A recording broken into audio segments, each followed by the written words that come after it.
Salut les gars, comme promis lors du sondage sur Insta, le tuto numéro 6 sera axé sur les différents types de contrôle. Alors on se retrouve juste après l'intro.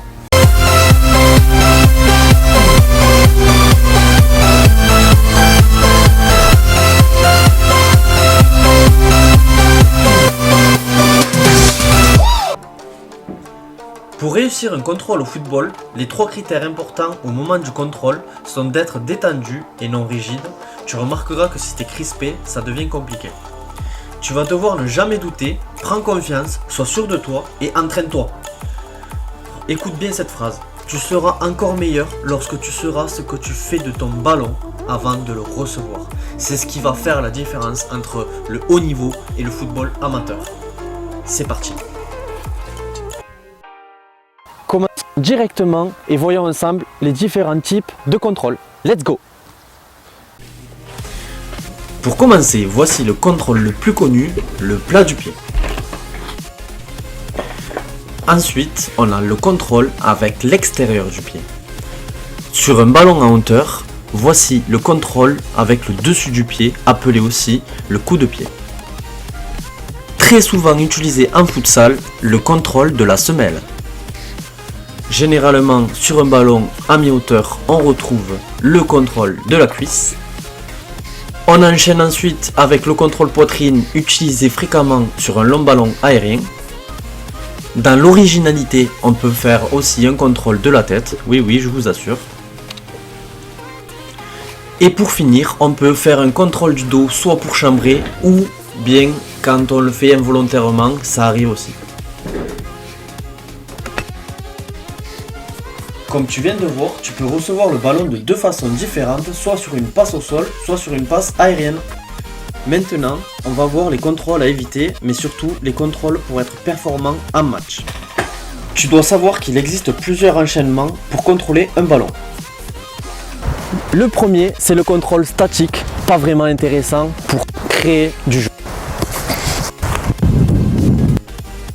Le deuxième, c'est le contrôle en mouvement qui va te permettre de te démarquer du marquage. Et le troisième, c'est le contrôle orienté qui te permet de te retrouver face au jeu sur ta touche de balle. Selon moi, le contrôle est la chose la plus importante dans le football. Parce que si tu loupes ton contrôle en match, forcément tu vas perdre ton ballon et l'action est finie. Par contre, si tu réussis ton contrôle et que tu mets ton adversaire dans le vent, alors tu feras la différence. Et tu gagneras de précieuses centièmes de seconde qui te permettront de faire la différence et pouvoir te mettre dans de bonnes conditions pour la suite de ton action. Pour t'entraîner, je te propose 3 exercices que tu peux faire seul. Il te faut seulement trouver un mur, 6 coupelles et un ballon. Place les coupelles comme je le fais à environ 1,50 m les unes des autres. Maintenant, passons directement à l'exercice numéro 1. Pour cet atelier, lance-toi le ballon en hauteur à la main et amortis avec le plat du pied, le dessus du pied ou la cuisse. Ton but sera de ne pas sortir de la zone délimitée par les 4 coupelles et de mettre le ballon le plus rapidement au sol. À présent, passons à l'exercice 2.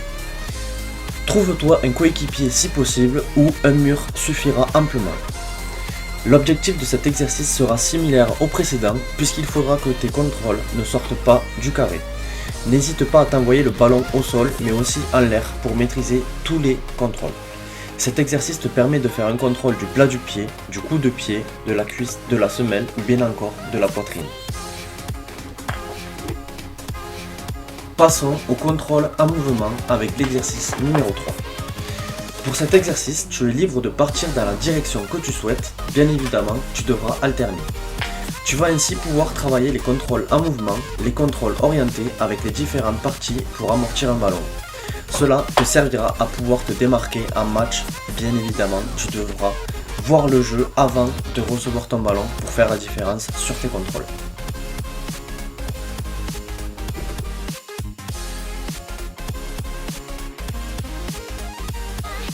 Pour conclure cette vidéo, je vous laisse à présent regarder les différents types de contrôles, que ce soit en match ou à l'entraînement. Ciao!